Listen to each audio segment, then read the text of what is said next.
Bonjour les gourmands, j'espère que vous allez bien. Je vous retrouve aujourd'hui pour une nouvelle recette et nous allons partir du côté du pays du soleil levant, autrement dit du Japon, pour une recette sucrée. L'ingrédient principal de ma recette va être ceci, le thé vert matcha. Je pense que maintenant tout le monde connaît un peu ce thé. Il a beaucoup de vertus, il a un goût, une couleur spécifique. Et avant de commencer ce tuto, je vais vous en dire un petit peu plus sur le thé vert matcha. Donc il s'appelle matcha tout simplement parce qu'une fois ramassé et séché, les Japonais broient les feuilles de thé entre deux grosses pierres, ce qui nous donne ensuite cette poudre de thé. Vous allez voir quand je vais vous montrer les ingrédients que le thé matcha, en plus d'avoir une couleur verte très vive, c'est de la poudre en fin de compte. Et c'est vraiment très impressionnant, la couleur, l'aspect et le goût. Donc il est vert, très vert, puisque c'est vraiment très végétal, c'est des feuilles de camélia séchées. Au niveau du goût, ça peut être déroutant si c'est surdosé. En effet, le thé matcha, c'est doux, végétal, un peu sucré, mais surtout très amer s'il est surdosé. Donc attention lors de ma recette, si c'est la première fois que vous utilisez du thé matcha, utilisez juste une cuillère à café de ce thé dans votre préparation afin de ne pas être trop dérouté, voire écœuré par le goût qui est quand même spécial. Pour finir, ce thé, il a énormément de vertus. Il appelle l'or japonais dans leur pays, étant donné qu'il permet de lutter contre les cancers, les AVC, qu'il a un fort pouvoir antioxydant, il est riche en vitamines A, C et E, et il permet également de lutter contre le vieillissement de la peau. Donc vous voyez, on peut l'utiliser en cuisine, mais surtout, il a beaucoup de vertus, donc je vous conseille fortement d'utiliser ce thé. Maintenant, je crois que j'ai assez parlé et on va pouvoir aller faire nos cookies thé vert matcha, chocolat blanc et graines de sésame noir. C'est parti! En fait, il va donc nous falloir 220 g de farine, 80 g de cassonade, un œuf, 100 g de beurre fondu, 100 g de chunk de chocolat blanc, du sésame noir, une cuillère à café bombée ou 2 cuillères à café selon l'intensité souhaitée de thé vert matcha, du sel et une cuillère à café de levure chimique.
passage de 30 minutes au réfrigérateur, ma pâte est prête. Je vais pouvoir confectionner sur une plaque avec du papier sulfurisé mes cookies.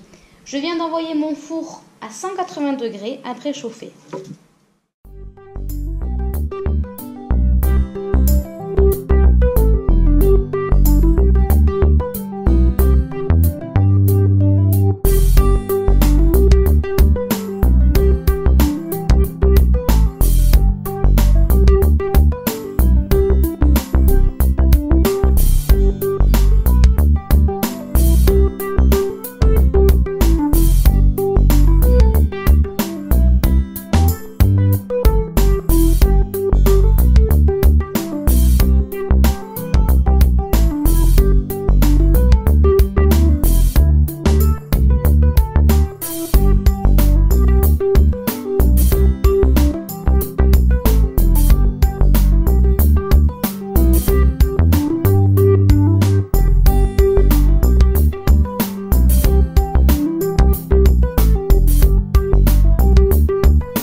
Après 12 minutes de cuisson à 180 degrés, mes cookies thé matcha, chocolat blanc et graines de sésame noir sont cuits et prêts à être dégustés. Il faut encore que je les laisse un peu refroidir.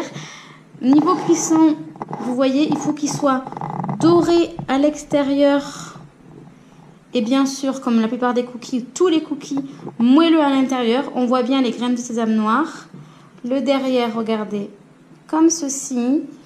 Pour les ingrédients que je vais donner, vous faites une quinzaine de cookies. Écoutez, maintenant, si cette recette vous a plu, je vous invite à la partager, à mettre des pouces bleus. Si vous avez des questions, j'y répondrai au mieux en commentaire. N'oubliez pas que pour vous abonner, c'est juste au-dessus. Je vous souhaite une bonne soirée, je vous remercie de m'avoir suivi et je vous dis à très vite. Bye bye!